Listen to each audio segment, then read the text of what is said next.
নমস্কার বন্ধুরা, আশা করছি আপনারা সবাই ভালো আছেন। তো আজ আমরা দেখে নেব কিভাবে আমরা ভেন্ডি কাটবো, যার ফলে চাকু বটিতে কোনো নাল জাতীয় পদার্থ লাগবে না। এমনকি আমরা পাপোশের মধ্যে কেন পাউডার ছিটাবো, পোড়া কড়াইয়ের কালো দাগ কিভাবে আমরা তুলবো। তো আমি চলে এসেছি আমার প্রথম টিপসে বন্ধুরা, এখানে আছে বেশ কিছুটা চা। তো আমরা বাজার থেকে যখন চা কিনি, সে ব্র্যান্ডেড চা হোক আর লোকাল চা হোক, আমরা কি করি, চায়ের প্যাকেটগুলোকে কাটার পর একটা কৌটার মধ্যে সেই চাগুলোকে রেখে দিই। এবার আমরা যেহেতু চা খেতে খুব পছন্দ করি, মানে সকালে বিকালে আমরা কিন্তু সবাই চা খাই, সেই চা তখনই কিন্তু সেটা খাওয়া শুরু করে দিই, মানে সেই সকালে বিকালে।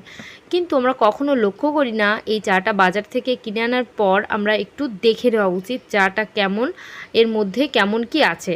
তো আমরা কিভাবে সেই চাটার দিকে লক্ষ্য করব, আমরা এইভাবে কন্টেনারের মধ্যে তো ঢেলে নিচ্ছি, তো এইভাবে কিন্তু ডাইরেক্ট আমরা খাওয়া শুরু করব না। তার আগে আমরা নিয়ে নেব একটা চালনির সাহায্যে এই চাগুলো, সে ব্র্যান্ডেড চা আর লোকাল চা, আমি বারবার বলছি যে কোনো চাই আমরা যখন কিনে আনার পর সেটা চালনির মধ্যে এইভাবে ঢেলে এটাকে চেলে নেব। চালবো কেন, কারণ এই চায়ের পাতার মধ্যে অসংখ্য কিন্তু চায়ের ছোট ছোট গুঁড়ো থাকে। সেই চায়ের গুঁড়োগুলো চা খেতে গিয়ে কিন্তু সেকনির মধ্যে খুব সহজেই চায়ের মধ্যে চলে যায়। আমরা যখন চাটা ছেঁকার সঙ্গে সঙ্গে কিন্তু সেই ছোট ছোট চায়ের কণাগুলো চায়ের মধ্যে পড়েই যায়, সে যে সেকনিতে কিন্তু আটকায় না।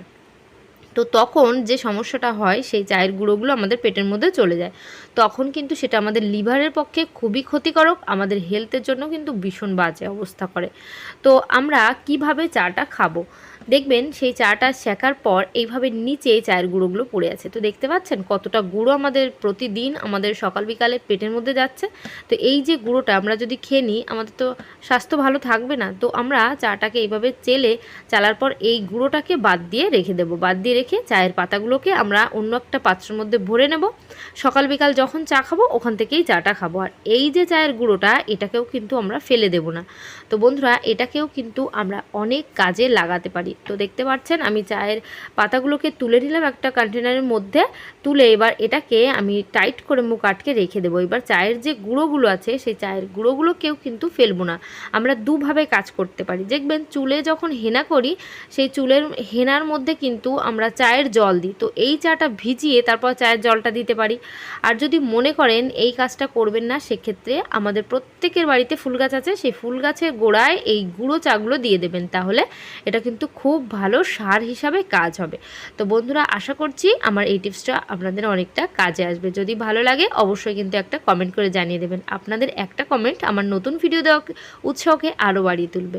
তো চলে এসেছি পরবর্তী টিপসে আমরা বাজার থেকে যখন ভেন্ডি কিনে আনি, সেই ভেন্ডিগুলোকে ধুয়ে তারপর এটাকে কাটতে শুরু করি, সে বটি দিয়ে হোক আর এইভাবে চাকুর সাহায্যে হোক। তো আমরা যখনই সেই ভেন্ডিগুলোকে ধুয়ে কাটতে শুরু করি, দেখবেন আমাদের বটি অথবা ছুরি কাঁচি যেটাই ব্যবহার করি না কেন, সেই চাকু ছুরির মধ্যে একটা নাল পদার্থ কিন্তু লেগে যায়। ভেন্ডির থেকে যেহেতু নাল পদার্থটা বেরোয়, সেই যে আমাদের যেগুলো দিয়ে কাটাকাটি করি, বটি ছুরি চাকু দিয়ে কাটি, তার মধ্যে নাল লেগে গেলে কি হয়, আমাদের হাতের মধ্যেই নালাটা লেগে হাতটা স্লিপ করে অনেক সময় বিপদ হতে পারে, হাত কেটে যাওয়ার একটা ব্যাপার থাকে। তো আমরা কি করব, আমরা ভেন্ডি কাটার আগেই একটা কাজ করে নেব। আমাদের প্রত্যেকের বাড়িতে কম বেশি দেখবেন লেবু পাওয়া যায়।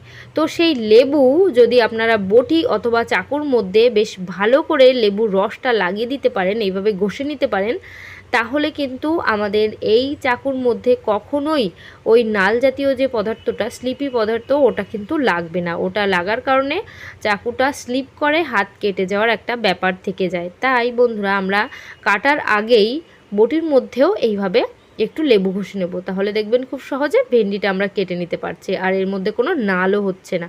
তো আশা করছি বন্ধুরা আমার এই টিপসটাও আপনাদের অনেকটা কাজে আসবে। তো আমি চলে যাব আমার পরবর্তী টিপসে আমরা যখন রান্নাবান্না করি, দেখবেন অনেক সময় অসতর্কভাবে রান্না করতে গেলে কড়া পুরোটা পুড়ে যায়। কি আমরা কড়ার মধ্যে কিছু ভাজা দিয়ে অন্য কোনো কাজে ব্যস্ত হয়ে পড়েছি, তখন কিন্তু অসাবধানেও সেই কড়াটা পুড়ে যায়। তো পুড়ে গেলে আমরা কি করি, সেই তোলার কথা মনে পড়লেও আমাদের অনেকটা ভয় লাগে, কারণ কড়া পুড়ে গেলে তুলতে গেলে প্রচুর কষ্ট হয়। তো কিভাবে সেই কড়া পোড়ার দাগটা তুলবো, নিয়ে নিয়েছি নিউজ পেপার। তো নিউজ পেপার আর পাশে একটা পাত্রে জল গরম বসিয়ে দিয়েছি।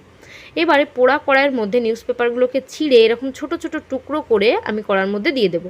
দিয়ে এর মধ্যে দিয়ে দেবো সেই গরম জলটা। তো বন্ধুরা, এর মধ্যে যদি আমরা গরম জল দিয়ে দিতে পারি, দিলে দেখবেন এইবার এই গরম জল আর দিয়ে দেবো এর মধ্যে কি কোলগেট। তো কোলগেট কিন্তু ক্লিনিংয়ের জন্য ভীষণ উপকারী। তার মধ্যে আছে নিউজ পেপার। নিউজ পেপারের মধ্যে ক্লিনিং প্রপার্টিস কিন্তু ভরপুর। এইবার এই যে নিউজ পেপার গরম জলের মধ্যে দিলাম আর দিয়ে দিলাম কোলগেট, এইটা দিয়ে এইভাবে নাড়াতে নাড়াতেই দেখবেন অনেকটা কালি উঠে যাচ্ছে। এবার আপনাদের হাতে যদি একটু সময় থাকে সেক্ষেত্রে 10 মিনিট এটাকে এইভাবে রেখে দেবেন, রেস্টে রেখে দেবেন, তাহলে দেখবেন সেই পোড়া দাগগুলো অনেকটা নরম হয়ে গেছে। এরপর আপনারা জাস্ট একটু হাত দিয়ে ঘষাঘষি করলেই সেই পোড়া দাগগুলো কিন্তু উঠে যাবে। তো বন্ধুরা, আমি চলে এসেছি সিঙ্কের পাশে। এখানে এইভাবে কিন্তু চামচ দিয়েই ওই নিউজ পেপার, যেহেতু জলটা একটু গরম আছে তার জন্য চামচ দিয়ে নিয়েছি। এবার নিউজ পেপারগুলো এইভাবে ঘষে নিতে হবে।